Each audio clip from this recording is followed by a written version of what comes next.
A través de este video, nuestra firma de ingeniería desea presentar un tutorial de cómo se dimensionan dos columnas para la desorción de benceno. Una de las columnas es una columna empacada y la otra es una columna de platos. Las personas encargadas de realizar este video fueron el gerente de informes, el estudiante de ingeniería química Fabián Álvarez, el gerente del proyecto, estudiante de ingeniería Catalina Aníbal, y el gerente de ingeniería, estudiante de ingeniería química Diego Ortega. Inicialmente realizaremos la presentación del enunciado con el cual se trabaja en el proyecto. Este enunciado nos indica que el aceite o la corriente líquida con la que vamos a trabajar inicialmente es utilizada para la absorción de benceno de un gas que proviene de un horno de coque. Luego, la operación de nuestro interés es la forma en la que se va a retirar el benceno de este aceite.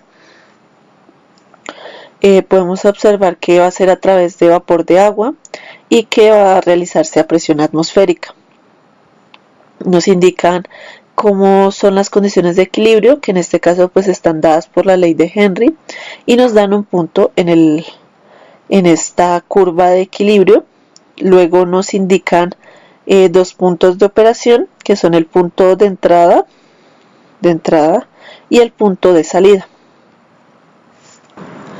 Una parte esencial para el dimensionamiento de las columnas es encontrar los datos de equilibrio y de operación, y en este caso pues realizar las curvas correspondientes a estos datos. Lo que vemos en este momento en pantalla es la curva de equilibrio de operación en términos de presión parcial y concentración. Sin embargo, la curva que vemos acá de operación realmente no conocemos si tiene una forma lineal o tiene una forma polinómica u otra función la representa. Sin embargo, la curva que encontramos aquí de equilibrio, con total seguridad sabemos que es una recta, debido a que sabemos que las condiciones de equilibrio están dadas por la ley de Henry. Aquí en este caso, nuestra constante de Henry la hallamos a través de los dos puntos que nos dan en el enunciado. Tenemos entonces que nuestra constante de Henry, despejando de la fórmula que encontramos arriba, es la presión parcial de A sobre la concentración de A. Esta constante nos da aproximadamente 50.7. Las unidades de esta constante serían unidades de presión sobre unidades de concentración, y a través de ella vamos a hallar esta gráfica de acá. Utilizamos varias concentraciones de nuestro benceno, la ponemos junto con esta constante y hallamos varias presiones parciales, que serán los puntos en la gráfica que encontramos acá. Sin embargo, como no es necesario conocer la forma de la curva de operación, vamos a utilizar esta gráfica y estos datos para hallar las curvas de equilibrio de operación en términos de la relación molar, donde estamos totalmente seguros de que esta curva de operación es una línea. Para obtener nuestras gráficas en función de las relaciones molares, primero tenemos que hallar las fracciones molares de cada una de las fases. Para la presión parcial, entonces encontramos que la relación molar de A va a ser igual a la presión del sistema por la presión parcial de nuestro líquido, de nuestra sustancia, que es el benceno. Luego, nuestra relación molar va a estar dada en la fase gaseosa como la fracción molar de A sobre 1 menos la fracción molar de A. De la misma forma, para nuestra fase líquida, tenemos que nuestra relación molar va a ser igual a la fracción molar de A sobre 1 menos la fracción molar de A. Así, entonces, para todos los puntos que teníamos dentro de nuestra curva inicial de equilibrio, vamos a hallar estas relaciones molares y luego volveremos a graficar. También para nuestros puntos de operación, que son los puntos de entrada y de salida, vamos a hallar estas relaciones molares y graficarlas. Luego de hallar entonces todos estos puntos, realizamos la gráfica. Entonces, lo que vamos a encontrar acá es nuestra gráfica de equilibrio, que es esta línea, y esta línea se encuentra en este momento para una recuperación del 80% y una recuperación del 85% de benceno. Y aquí abajo pues nuestra línea de operación, que con total seguridad está representada por una función lineal. Aquí empezamos a realizar una comparación con la línea de pendiente mínima o la línea de operación mínima, que es la que se encuentra aquí.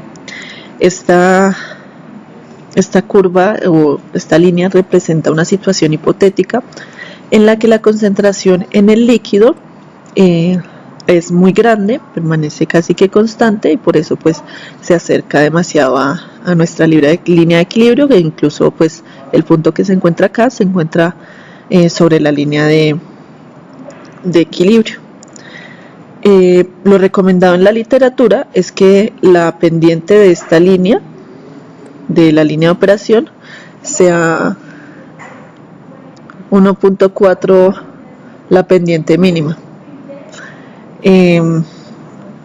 Aquí, como observamos, esta relación no se cumple realmente, se encuentra muy alejada la línea de operación. Esto puede ocasionar que el proceso no sea eficiente, por eso nosotros tomamos la decisión de modificar ciertos datos dentro de la corriente, especialmente el flujo, y obtener una línea más cercana a lo recomendado por la literatura. Entonces, acá vamos a observar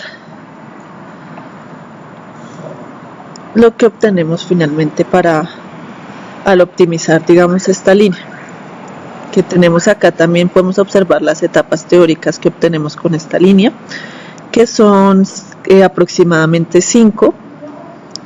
Estas etapas nos indican que pues el proceso es, digámoslo así, ligeramente más eficiente que este. Lo que observamos también es que lo que cambia de una curva a otra es la concentración de salida en el gas. Esto pues va a hacer que cambie el flujo, sí, la relación de flujo con la que entra y sale la fase gaseosa. Entonces nosotros a partir de este momento vamos a empezar a trabajar con la curva de equilibrio y operación optimizada para el 85%, esta que vemos acá. Vamos a realizar una descripción muy general del procedimiento de diseño. Se propone determinar cuál es el diámetro de cada columna, la altura del recipiente y la descripción de sus miembros internos. Es decir, por ejemplo, la profundidad y el tipo de empaque para la torre empacada o el número de bandejas para la torre de platos. La descripción también de los platos que se van a utilizar en esta columna se va a encontrar dentro del tutorial. Vamos también a hallar caídas de presión dentro de la operación en cada columna y vamos a hacer una descripción óptima de cada columna. Entonces vamos a lo que ya mencionaba, el diseño del plato, como hallar el diámetro o el área activa de cada plato y la selección del empaque. Entonces con la selección del empaque vamos a hallar también otras variables sobre la columna. Primero entonces vamos a encontrar el dimensionamiento de la torre empacada. En la torre empacada nos disponemos a hallar el diámetro primero, luego hallaremos la caída de presión, el flujo de inundación, la altura del empaque y haremos el dimensionamiento de las tuberías de ingreso para los flujos de la fase líquida y la fase gaseosa. Recordemos que nuestra fase líquida es un aceite liviano que contiene benceno y que va a ser retirado por nuestra fase gaseosa, que es vapor de agua. Para determinar el flujo de área transversal, entonces hacemos uso de la gráfica de Eckert. Como dije anteriormente, debemos tener una presión controlada, una caída de presión. Para esto, asumiremos una caída de presión base de 400 Newton que podemos ver en esta gráfica de acá. Debido a que las recomendadas según el libro de Treibal, sexto capítulo, son entre 200 y 400 newtons sobre metro cuadrado. Bueno, de esta gráfica conocemos este valor que lo vamos a asumir y también conocemos todo el eje X, debido a que tenemos la relación de la pendiente y las densidades. De esta manera, relacionando el eje X con una presión, podemos hallar un eje Y. Gracias a este eje Y podemos despejar eh, este flujo G', despejando la ecuación del eje Y. Para continuar hallando el diámetro es necesario determinar el empaque y determinar el flujo de área transversal. Para determinar el empaque a utilizar, nosotros tomamos un empaque cerámico de sillas Behr de 0.75 pulgadas, cuyo coeficiente nos da una buena relación entre el diámetro y la caída de presión, pues ésta se sigue manteniendo en un límite tolerable y la columna no queda excesivamente ancha. Con esta información hallamos el flujo de área transversal, que podemos ver en la parte derecha de la pantalla. Luego de tener los anteriores valores ya calculados, procedemos a calcular el área transversal y el diámetro mediante estas ecuaciones. El área transversal la podemos hallar debido a que por fin conocemos este G', que lo hallamos en el anterior paso. Así tenemos un T calculado de 1.8216 metros. Sin embargo, este es poco operativo, debido a que no se encuentran accesorios para una torre con este tamaño específico. Por esta razón, este debe redondearse a un real. Además, este nos genera una mayor seguridad debido a que las condiciones no están exactas. Entonces, para poder luego realizar el procedimiento correctamente, se deben recalcular los datos. Para esto, nos devolvemos en las ecuaciones despejando los valores y obtenemos la caída de presión real, el flujo real y eh, la, el área transversal real. Otra de las medidas a tener en cuenta es la altura del lecho. Esta la podemos sacar multiplicando la altura de una unidad de transferencia multiplicado por la cantidad de unidades de transferencia que requiera el proceso, en el que podemos ver cada una definida específicamente. Para calcular la altura de una unidad de transferencia tenemos el valor de G. Aún nos falta conocer F del gas y A. F del gas es un factor de transferencia de masa y A es un factor específico del empaque. Acá podemos ver la relación del factor de transferencia de masa y la ecuación que se usa para resolver y también la ecuación que se utiliza para resolver el factor del empaque. Estas ecuaciones están totalmente desarrolladas y sus diferentes componentes totalmente desarrollados en ecuaciones independientes en el libro Treibal, capítulo 6. Para hallar el número de unidades de transferencia, tenemos el siguiente cuadro para poder hallar la integral.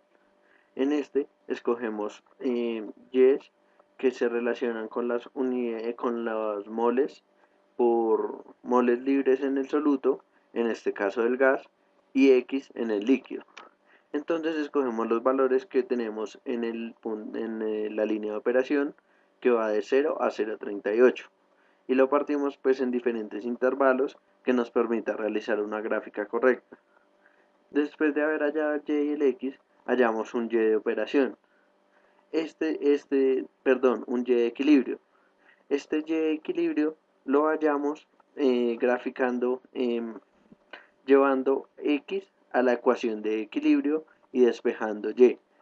Así obtenemos los valores de la concentración de Y en el equilibrio, para posteriormente restarlos con la operación,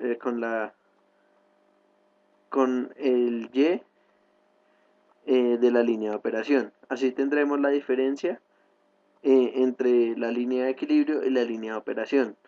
Esta diferencia debe ser dividida en 1 1 sobre la diferencia para que se pueda cumplir la integral y así poder resolver de manera gráfica al tener una relación de 1 versus 1 sobre y asterisco menos y contra y.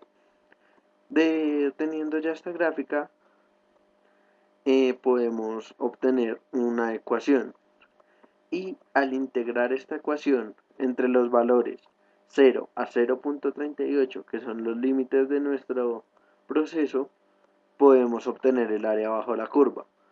Y esta área es el número de unidades de transferencia en nuestro proceso. Otro de los valores que podemos determinar es el diámetro de las tuberías de ingreso.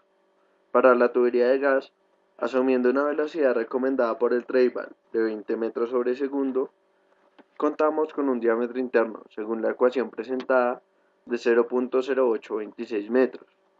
Para la tubería de líquido, asumimos una velocidad recomendada de 1 metro sobre segundo, la cual es lógica debido a que se requiere que el líquido baje constante, lento, para que pueda haber una buena transferencia de masa. Así, con la ecuación presentada, obtenemos un diámetro interno de 0.23 metros para la tubería de ingreso. Acá podemos ver un esquema de la torre, el cual se complementa con diversos accesorios que finalizan la funcionalidad de esta, así como distribuidores, redistribuidores, soportes de lecho que hacen que el lecho empacado no se mueva ni se transporte, digamos, a otras partes de la torre donde no debe estar y el proceso sea óptimo. Estos accesorios pueden ser dimensionados, pero actualmente no encontramos valores exactos de altura. Cuando estos valores se tengan, se puede determinar el diámetro, la altura total de la torre. Después de finalizada el desarrollo del dimensionamiento de la torre empacada, vamos a hablar del diseño del dimensionamiento de la torre de platos. En este caso, entonces, vamos a hallar las etapas teóricas que se hallan con los datos de equilibrio que encontramos al principio de nuestro tutorial. Vamos a hallar también la velocidad a la cual se realiza la operación, y a partir de esta se halla a partir de la velocidad de inundación, que también se va a demostrar aquí cómo se puede hallar. También encontramos el diámetro del plato, el área activa del plato, la trayectoria y espesor del plato, que son todas las caracterizaciones principales para el plato, para el diseño del plato.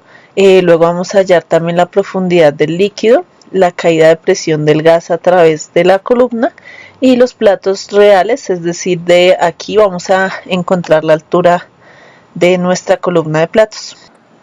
Para iniciar el dimensionamiento de la torre de platos, vamos a hablar de las propiedades físicas de las sustancias a las cuales trabajamos. Entonces, en este caso, nuestras fases, la fase líquida, que es el aceite liviano, el gas, que es el vapor de agua, y el benceno, que es la sustancia que está siendo absorbida por el vapor. Encontramos que estas propiedades trabajan a una temperatura de 150 grados, que es la temperatura que proponemos de trabajo, y encontramos que algunas de estas pues son dadas por el enunciado, como lo son el flujo molar del líquido. A partir de este pues ya podemos hallar el flujo molar del vapor, y encontramos ya pues los demás datos pueden ser encontrados en distintas tablas. En este caso fueron encontradas en el manual del ingeniero químico de Perry. Acá arriba encontramos también una tabla que nos indica ciertas variables de diseño de los platos que son normalmente escogidas por el diseñador. Entonces, primero encontramos el diámetro del orificio, que por lo general es de 3 a 12 milímetros. Acá este 0.045 se encuentra dado en unidades de metros, y también encontramos el espaciado al centro de los orificios, es decir, el espacio que hay de un centro a otro entre los orificios. por lo general los datos típicos están entre 2.5 el diámetro del orificio hasta 5 veces el diámetro del orificio. En este caso, entonces tomamos un dato de 0,01125 para nuestro espaciado de orificios. Como ya se había mencionado, entonces vamos a empezar nuestro dimensionamiento con las etapas teóricas del proceso. Entonces, para este caso vamos a utilizar la curva de equilibrio y operación para una recuperación del 85% que se encuentra ya optimizada. Como hemos mencionado, 1.4 la pendiente mínima. Aquí encontramos también la inicial, en donde hemos encontrado aproximadamente 2 etapas teóricas. Aquí entonces lo que hacíamos era tratar de llegar de la curva de operación escalonando hacia la curva de equilibrio. Cada uno de estos escalones entonces representará una etapa teórica. En total nuestras etapas teóricas fueron de 5 aproximadamente. En realidad pues son 4 punto algo, pero pues para que el proceso y los cálculos queden totalmente factibles, entonces vamos a aproximarlas a 5 etapas teóricas, que son los escalones que encontramos acá. Esta curva de equilibrio entonces está dada por la relación molar de benceno en la fase gaseosa, aquí en el eje Y, y la relación molar del benceno en la fase líquida, aquí en el eje X. Para hallar la velocidad de operación, entonces vamos a utilizar la velocidad de inundación. Esta velocidad de inundación no puede ser sobrepasada por la velocidad de operación. La velocidad de operación siempre va a ser menor, debido a que pues si sobrepasamos esta velocidad, como su nombre lo indica, se llevará a cabo inundación dentro de la torre. Esta velocidad de inundación puede ser hallada por la fórmula que se presenta aquí. Este C sub F es el coeficiente de inundación. Estas de acá son densidades, la densidad de la fase líquida, la densidad de la fase gaseosa, y con estos datos podemos hallar la velocidad de inundación. Esta ecuación, y como todas las que se presentan en la diapositiva, se encuentran en el libro, en el texto Treival. Allá vamos a encontrar la mayoría de las ecuaciones que se utilizan a lo largo del tutorial. Entonces tenemos que este coeficiente de inundación va a depender de los parámetros que se encuentran aquí en esta ecuación. Inicialmente pues tenemos estos flujos por área, ¿sí? Los flujos por área y las densidades, además de estos parámetros alfa y beta. Estos alfa y estos beta, así como también este denominador, dependen de una relación entre el área de los orificios y el área activa, que es la que encontramos acá. Asimismo, esta relación también depende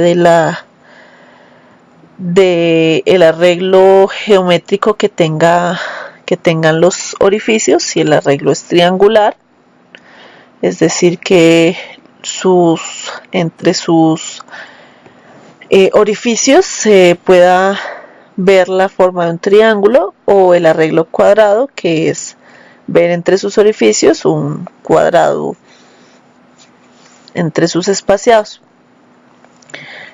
Para cada arreglo entonces existe una fórmula diferente para hallar esta relación entre el área del orificio y el área activa, se utiliza los parámetros que se mencionaron al principio, que son el diámetro de orificio y el espaciado entre orificios, entre los centros de los orificios, que son determinados pues por cada diseñador. Finalmente nosotros obtenemos estos valores que encontramos acá para nuestra columna que va a recuperar el 85% de benceno. Luego los factores alfa y beta dependen de esta variable t, que se halla a partir de la siguiente tabla. Esta tabla que podemos ver acá, este t es el espaciamiento entre platos Entonces la distancia que va a haber entre un plato y otro se encuentra por este parámetro T y el diámetro esperado de la columna.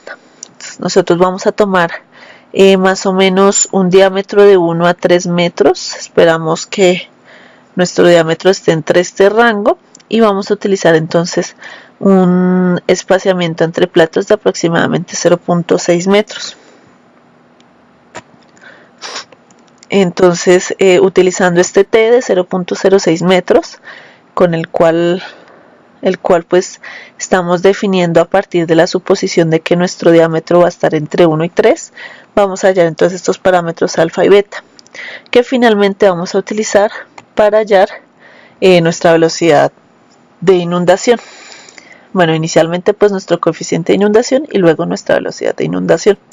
Esta velocidad pues es la que encontramos acá, la hallamos en unidades de metros por segundo.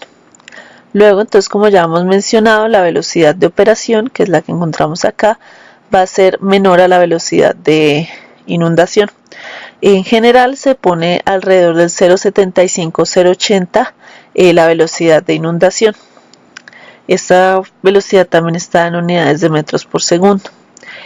También digamos como este número por el cual vamos a multiplicar nuestra velocidad de inundación va a depender de qué tipo de espumado puede llegar a realizar el líquido. Sin embargo, pues como esta es una desorción, vamos a utilizar un valor que se aproxima más a un líquido que no sea espumado. Para el diámetro del plato, entonces vamos a utilizar el área total del plato y pues la geometría nos indica esta ecuación sobre el diámetro del plato. Este de acá es nuestro diámetro del plato. Hay que recordar que para la velocidad de operación, es decir, para nuestra velocidad de inundación, nosotros propusimos que nuestro diámetro estuviera en un rango de 1 a 3 metros. Entonces, también vamos a comprobar a través de estos cálculos que nuestra suposición era correcta.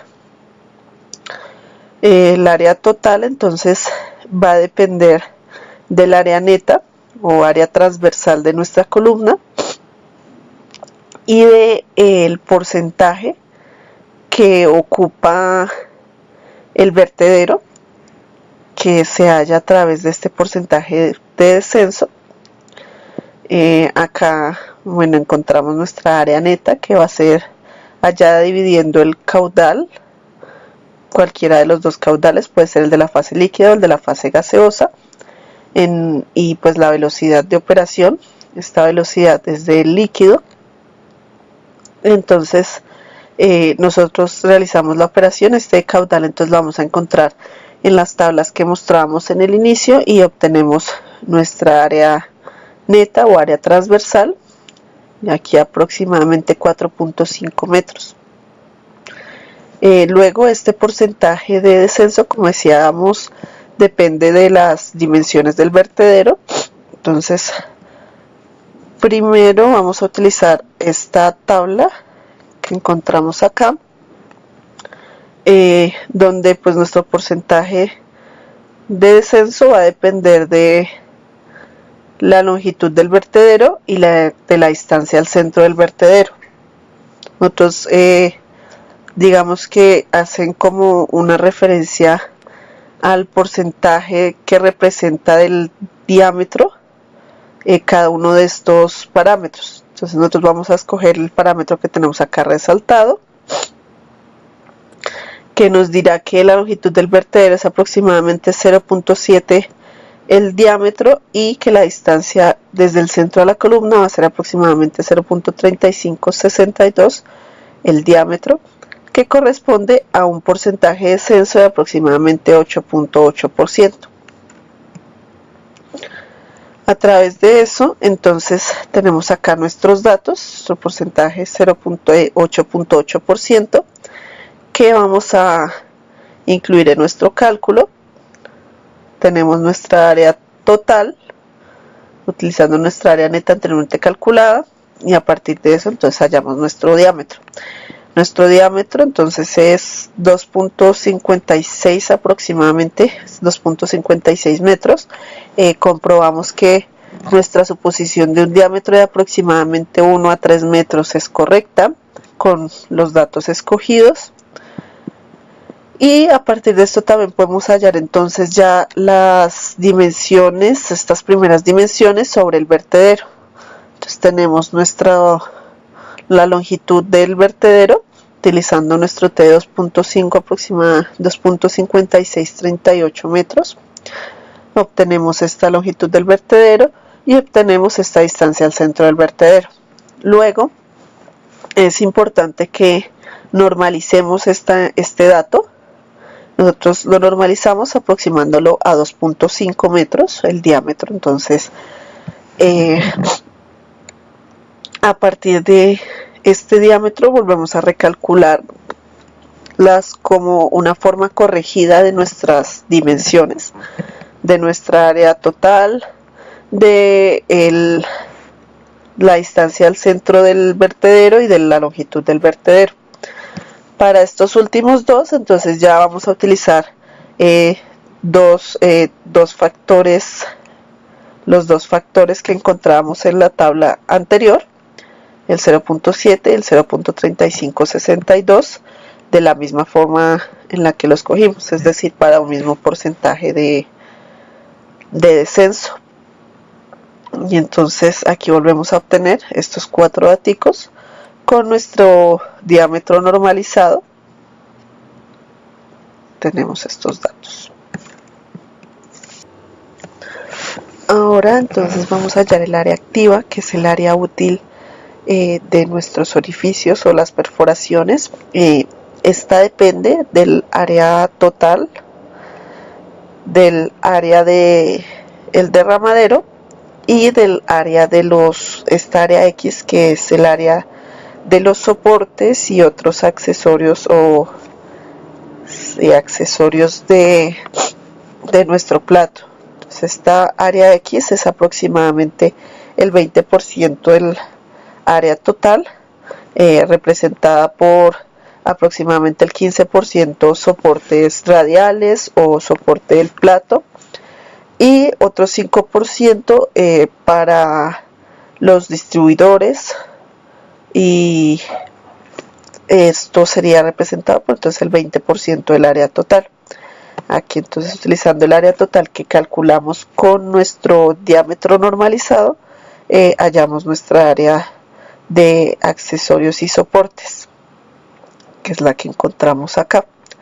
Ahora el área del derramadero entonces va a ser nuestro coeficiente de descenso por el área total. Como ya hemos dicho, pues este coeficiente de descenso depende de las dimensiones de nuestro derramadero y fue hallado anteriormente. Para hallar el diámetro es de aproximadamente 8.8%. Utilizando estos datos y el área total, entonces hallamos el área ocupada por el derramadero y finalmente entonces hallamos el área activa de nuestras perforaciones, que en este caso fue aproximadamente 3.7 metros cuadrados. Para finalizar el dimensionamiento de nuestro plato, entonces vamos a hallar la trayectoria y el espesor del plato. La trayectoria es esta Z minúscula que vamos a encontrar aquí verticalmente.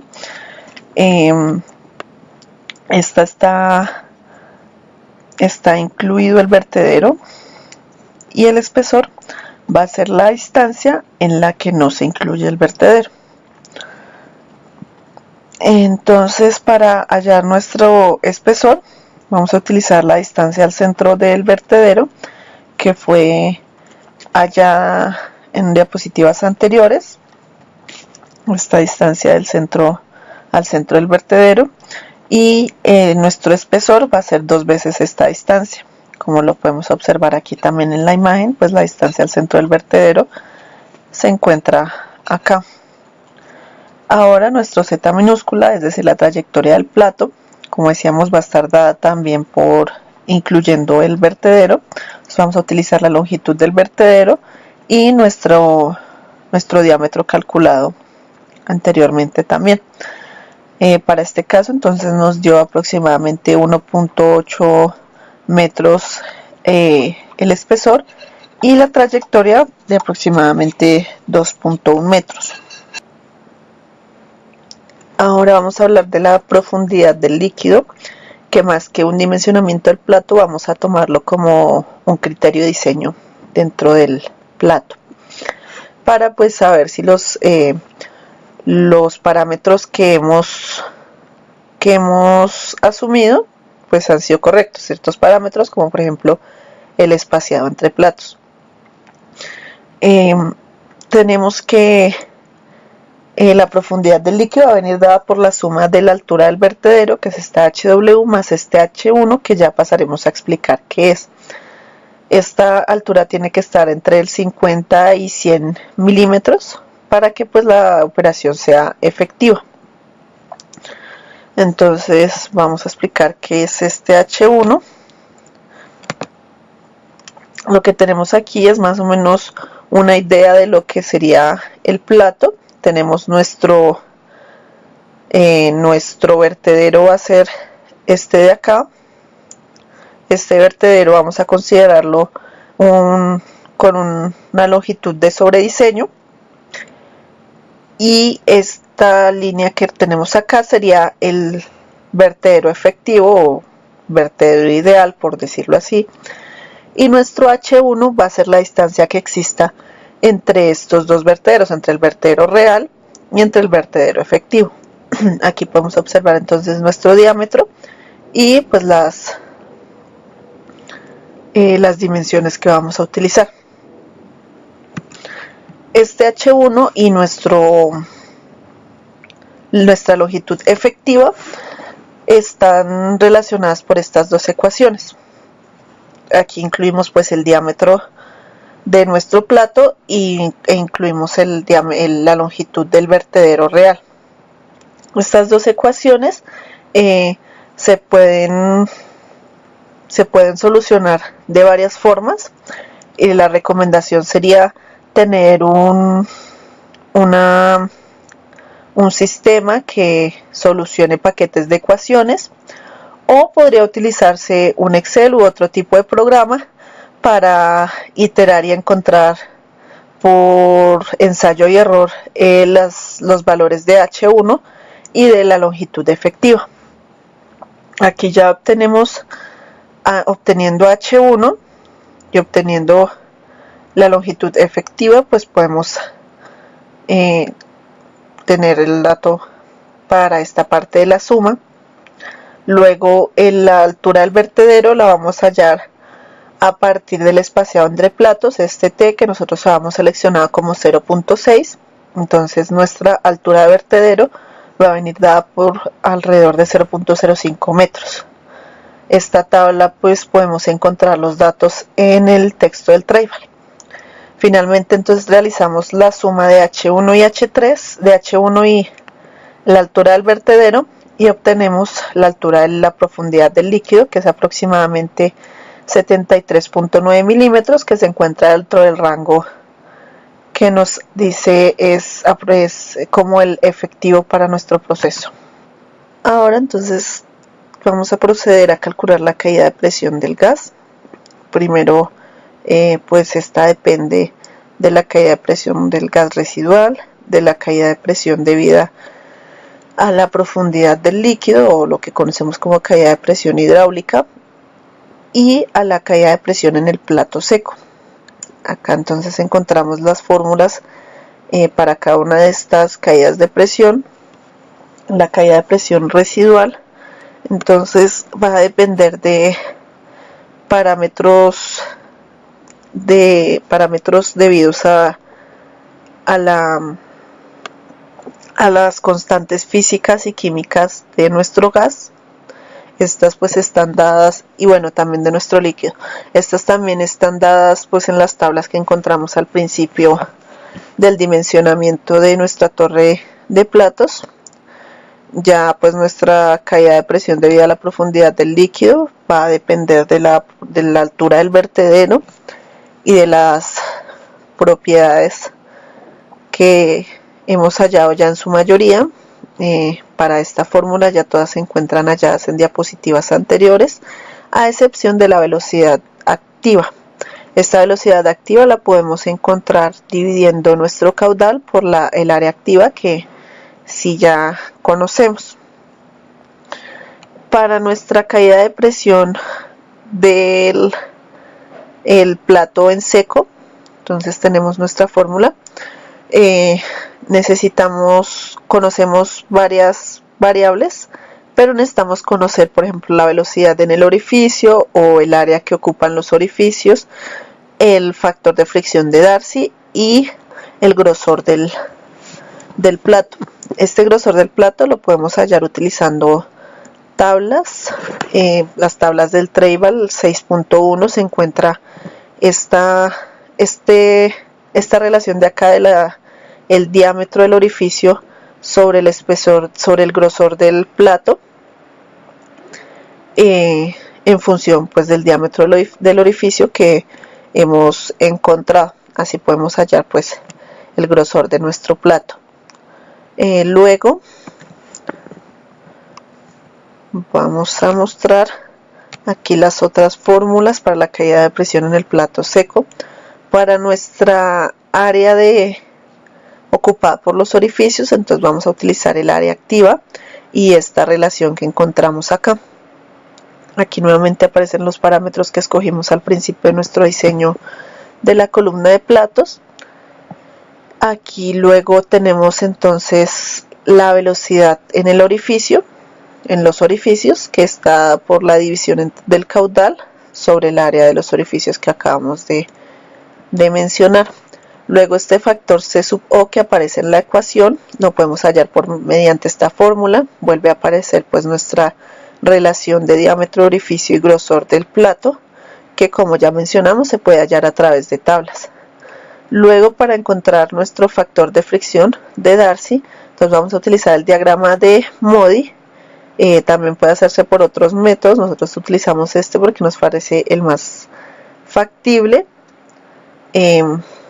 Y debido a que comprobamos que nuestros Reynolds son de flujo turbulento, es perfecto para encontrar este factor de fricción. Entonces procedemos acá a ver el diagrama de Modi, donde a cada curva que encontramos acá le corresponde una rugosidad relativa. Esta rugosidad relativa depende del material del que esté hecho nuestra columna. En este caso es acero inoxidable. Toda esta rugosidad relativa se encuentra en las propiedades que propusimos al principio de nuestro dimensionamiento de la columna. Luego, cuando hallamos el número de Reynolds, buscamos aquí en esta curva un valor para el factor de fricción de Darcy. Aquí acá en esta gráfica también encontramos la rugosidad de nuestro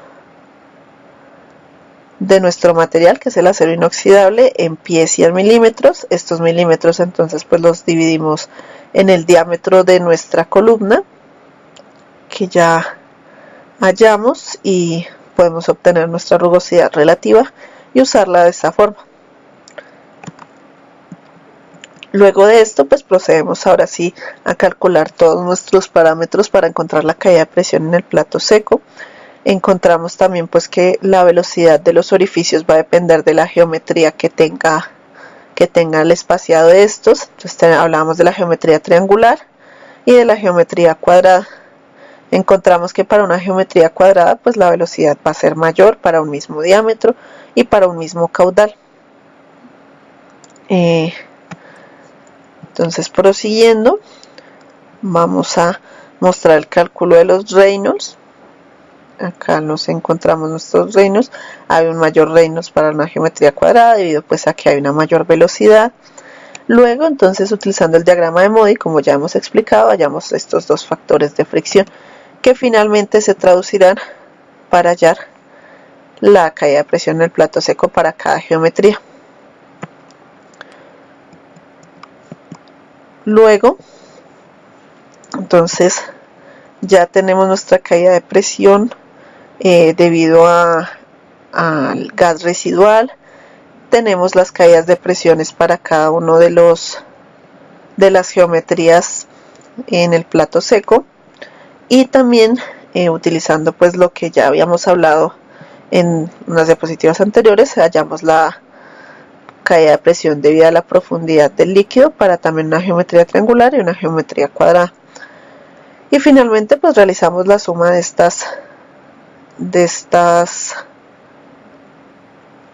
estos parámetros. Encontramos que para una geometría triangular hay una mayor caída de presión por la profundidad del líquido, y esto se traduce acá en que la caída de presión del gas en la geometría triangular es mayor que en la geometría cuadrada. Para hallar nuestra velocidad de lloriqueo, entonces vamos a utilizar la fórmula que encontramos aquí.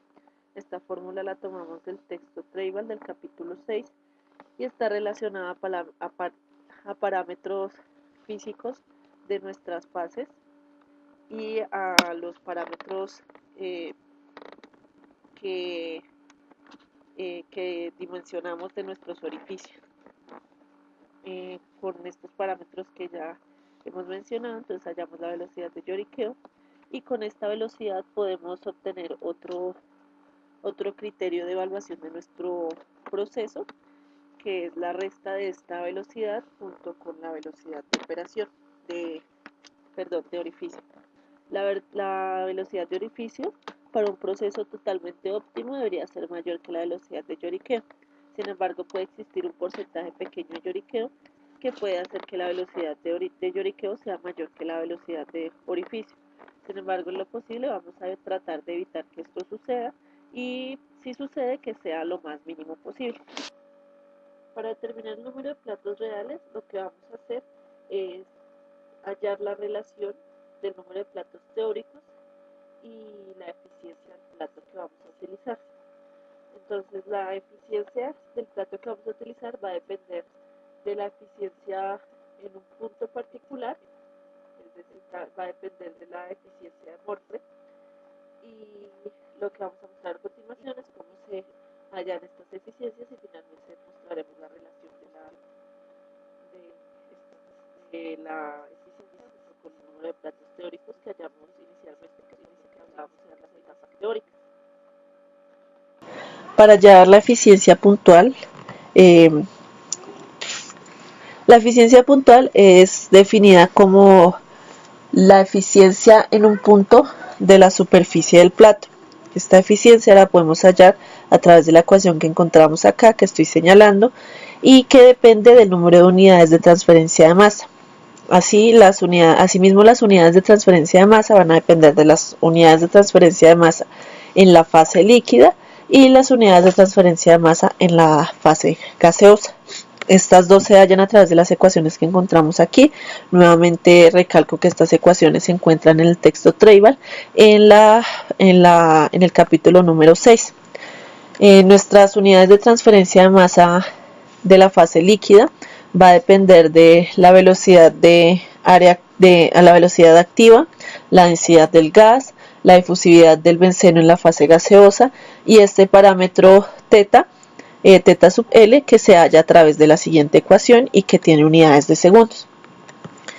Y las unidades de transferencia de masa en la fase gaseosa se hallan a través de esta ecuación que encontramos acá, que va a depender de la altura del vertedero, de la velocidad activa, de la densidad del gas, de nuestro G y nuestro H sub 1, que son parámetros que ya hallamos, y del número de Schmidt de la fase gaseosa. Este número pues se halla con la ecuación que encontramos acá. Esta ecuación la podemos encontrar en el texto Treibel o también la podemos encontrar en el texto Sengel de mecánica de fluidos. Después de hallar nuestras unidades de transferencia en la fase líquida y en la fase gaseosa, procedemos a hallar las unidades de transferencia de masa totales y a hallar la eficiencia puntual, que nos dan estos resultados que encontramos aquí en este cuadro negro. Luego de haber hallado nuestra eficiencia puntual, entonces vamos a hallar la eficiencia de Murphy. Esta eficiencia se puede hallar a través de tres casos que están relacionados con el mezclado del líquido. Entonces, el primer caso es cuando el líquido está perfectamente mezclado en todos sus puntos y con la fracción molar en el líquido uniforme en todos los puntos también. El segundo caso es cuando el líquido en flujo tapón se encuentra sin mezclado. Y el tercer caso es el caso intermedio en el cual el líquido se encuentra mezclado pero no necesariamente con la uniformidad total. El caso que utilizamos para nuestro proceso es el tercer caso y a partir de este caso entonces tenemos esta relación entre las eficiencias de Murphy y la eficiencia puntual. Estos parámetros n y p sub e entonces los vamos a hallar a través de estas ecuaciones que encontramos acá con los parámetros que ya hemos hallado. Este d es la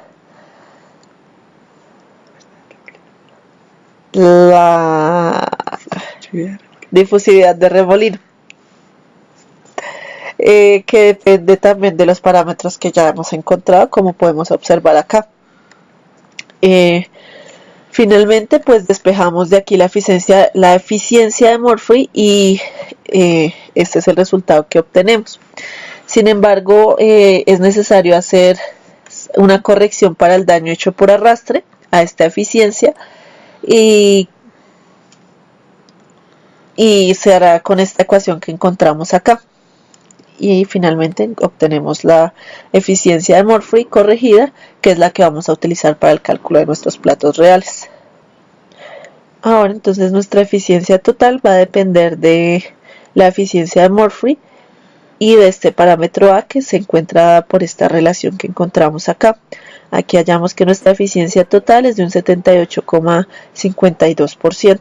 Luego vamos a utilizar esta para hallar nuestro número de platos reales. Ahora entonces para hallar nuestro número de platos reales vamos a dividir el número de platos teóricos en la eficiencia total que hallamos en la anterior diapositiva. El número de platos teóricos es el número de etapas teóricas que encontramos al principio de nuestro dimensionamiento de la columna de platos a través de la gráfica de operación y equilibrio. Finalmente esta división nos da un número de platos reales de 6. Sin embargo, nosotros tomamos la decisión de realizar un sobredimensionamiento de alrededor del 20% y obtenemos que nuestro número de platos reales es de 7.